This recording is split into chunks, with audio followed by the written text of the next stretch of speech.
D. Voilà. Voilà. 17 objectifs du développement durable. Donc vous pouvez y aller. Hein. Alors. Voilà. C'est. Voilà. 17. Ah oui, il y en a 17. Vous voyez, objectif 1, pas de pauvreté. Objectif 2, fin à zéro. Bonne santé. Objectif 3. Regardez, objectif 3. Objectif 3, donner aux individus les moyens de vivre une vie saine et promouvoir le bien-être de tous les âges. Voilà, le troisième objectif vise à assurer la santé et le bien-être de tous en améliorant la santé procréative, maternelle, infantile, etc., en réduisant les principales maladies transmissibles, non transmissibles, environnementales et mentales. Voilà, vous voyez. Et là, vous pouvez regarder, d'ici à 2030, éliminer les décès évitables des nouveau-nés et d'enfants de moins de 5 ans. Et vous savez qu'ils ont lancé le Beyfortus avec la vaccination des petits, des nourrissons, avec les anticorps monoclonaux contre le virus syncytium respiratoire, vous le savez. Et ça provoque beaucoup d'inquiétudes. On aura une conférence, d'ailleurs à ce sujet, je voudrais vous annoncer que le 29 juin, je vais faire une conférence justement avec le collectif No Pass Ex à la Rotonde, et on aura comme invité Philippe Bry qui va nous parler du carnet vaccinal des nourrissons. Voilà, vous savez que depuis 2018 c'est obligatoire, vous savez, et puis il y a 11 vaccins et maintenant c'est passé à 15 vaccins avec les 4 valences en France. C'est quand? Ah, pas chez vous? Pas encore. Ah bah vous avez de la chance. Je dirais peut-être bien la rotonde. Ah oui, viens, je t'invite, Anissa, oui. Vu que je vivais à Marseille, j'y étais pratiquement tous les week-ends. Parfait, génial, on t'attend. Hein. Et, donc, éliminer les décès des nouveau-nés, etc. Vous voyez, toujours un programme de vaccination. Hein. Quand on parle de santé, il parle toujours de vaccination. Il n'y a pas autre chose. Hein. Donc on se demande, mais qu'est-ce que c'est là? Mettre fin au sida, à la tuberculose, au paludisme. Bon, ça semble bien. Mais c'est toujours des programmes de vaccination, vous voyez. Voilà. C'est où le 29 juin? À la Rotonde, à Aix-en-Provence, en France. Il y a des charters pas chers, hein. Franchement. Ryanair, c'est pas cher du tout. Quelle date? Le 29, on vous enverra la publicité, je peux l'envoyer, je vais faire l'affiche et on l'enverra à Philippe. Comme ça, on reste en contact avec le collectif Arcadia et donc vous serez prévenus. Voilà, vous voyez, recherche et mise au point, accès aux médicaments. Appuyer la recherche et la mise au point de vaccins. Donc, vaccin vient même avant médicaments. Vous voyez? De vaccins, quelle que soit la maladie, cancer, vaccin. Paludisme, vaccin. Malaria, vaccin. Sida, vaccin. Tuberculose, vaccin. Grippe, vaccin. Covid, vaccin. Papillomavirus, vaccin. Voilà, tout est vaccin. Donc, on se dit, mais qu'est-ce qu'ils ont avec ces vaccins ? Et pourquoi ils insistent tellement pour n'avoir que des vaccins finalement et vous voyez, regardez, appuyer la recherche et la mise au point de vaccins et de médicaments contre les maladies transmissibles ou non. Donc, maladie, c'est large, hein, qui touche principalement les habitants des pays en développement, c'est ce que je vous ai parlé tout à l'heure de l'Afrique. Donner accès à un coût abordable à des médicaments et vaccins essentiels, conformément à la déclaration de Doha sur l'accord des ADPIC et la santé publique, qui réaffirme le droit que dans les pays de développement, pour protéger la santé publique et particulière, à assurer l'accès universel aux médicaments et recourir pleinement au dispositif des accords ADPIC. Voilà. Donc vous voyez, là, je vous montre. Hein, je suis allée sur le site internet avec vous, je tapais avec vous pour vous montrer comment on fait pour chercher. Parce que comme ça, vous pouvez faire vos propres recherches et vérifier tout ce que je vous dis. Voilà. Et si on vous accuse dans votre propre famille, complotiste. Mais non, regarde, viens, je vais te montrer. C'est des sites officiels, je vais te montrer et regarde ce qui est écrit. Et tu vois bien que j'ai raison. Donc c'est aussi pour pas vous faire couper la discussion en disant complotiste. Et fin de la discussion. Non, c'est pas comme ça. C'est pas comme ça que ça doit marcher. Donc, oui. Et donc, vous voyez, et vous pouvez aller regarder les objectifs 3, lisez-les à tête reposée, imprimez-les, lisez-les, et puis distribuez-en autour de votre famille. Moi maintenant je commence à envoyer ça à ma famille, tranquille, voilà. Et voilà, donc qu'elle lise. Parce que ma cousine m'a dit, ah ouais mais tu sais tout ça, mais nous on ne sait pas. Et j'ai dit, ben oui, mais parce que elle me dit, tu devrais donner des conférences pour des gens comme nous. Enfin, c'est-à-dire en dehors de la complosphère, c'est ce qu'elle voulait dire. Ben, c'est facile, madame. Si vous avez Internet, regardez, vous avez vu, je vous ai montré devant vous, je vous ai fait la démonstration. Donc c'est facile, il faut juste aller cliquer. Oui, sur Google, vous tapez, vous avez vu, objectif, je l'ai fait devant vous tout à l'heure. Voilà, le portefeuille électronique. Vous savez que le Luxembourg, donc, depuis fin 2023, mais depuis janvier 2024, c'est-à-dire ça fait déjà plus d'un an,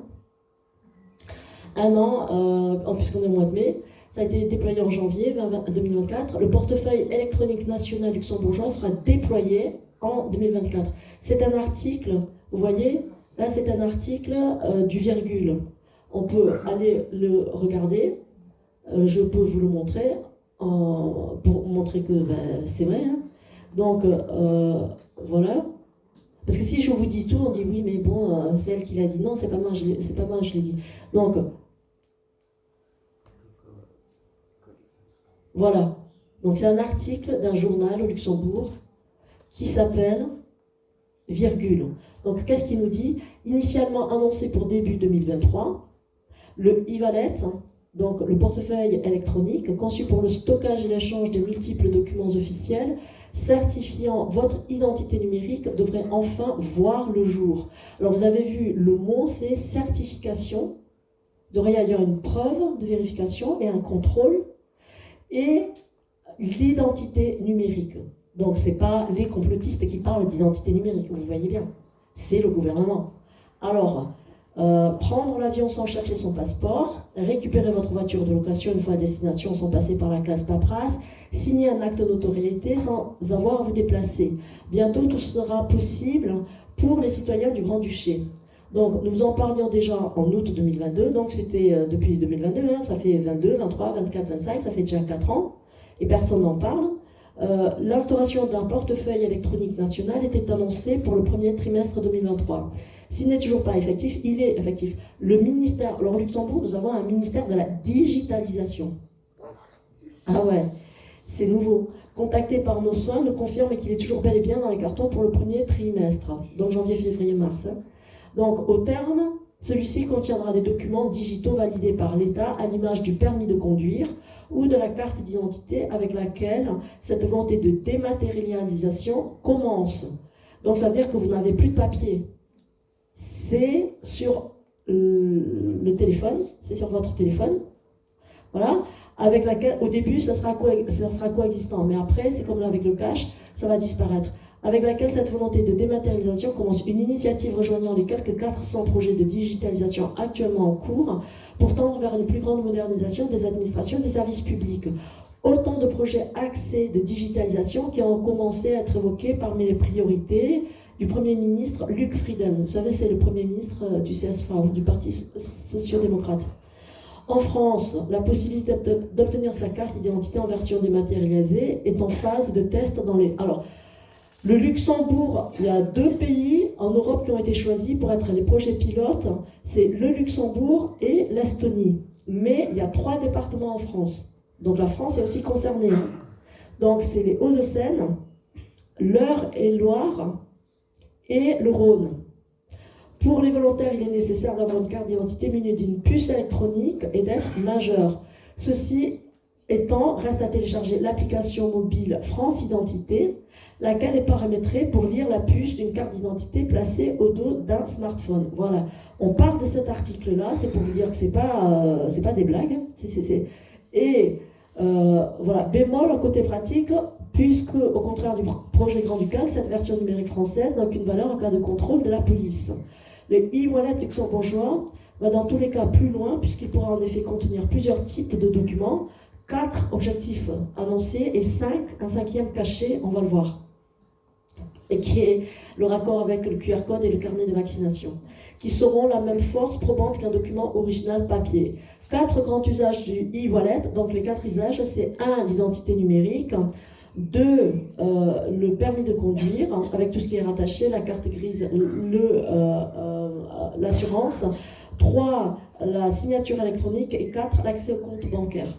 Et un 5e objectif, le carnet de vaccination avec le QR code, qui a été caché, mais qui est dans les documents, et que j'ai lu. Je vais vous montrer. Et au Luxembourg, ils ont communiqué que les 4 objectifs. Ils n'ont pas communiqué QR code. Pourquoi? Parce que en août 2023, le Premier ministre de l'époque, M. Xavier Bettel, avait voulu faire une obligation vaccinale des plus de 50 ans, qui a été rejetée. Et à cet effet, il avait commandité un document qui s'appelle auprès de la commission Covid, qui demandait, et ils ont saisi le Conseil d'État, et ils ont demandé est-ce que c'est constitutionnel un QR code? Parce que la vaccination, c'était pour... vous étiez vacciné si vous aviez un certificat de vaccination qui générait un QR code qui vous ouvrait l'accès à des lieux publics, notamment les restaurants, les hôpitaux, les transports, les salles de sport, etc. Et en fait, c'est pas légal. Pourquoi? Parce que, d'abord, je voulais féliciter notre bon droit, Madame Duchâteau, on en a discuté tout à l'heure, qui avait saisi pour le pass Covid le tribunal administratif belge, qui en première instance avait déclaré que le QR code est illégal. Donc la Belgique avait gagné déjà une première manche, le Luxembourg a gagné une deuxième manche, puisque le Conseil d'État avait regardé la validité par rapport à la constitution luxembourgeoise et avait dit, ben non, il est illégal de discriminer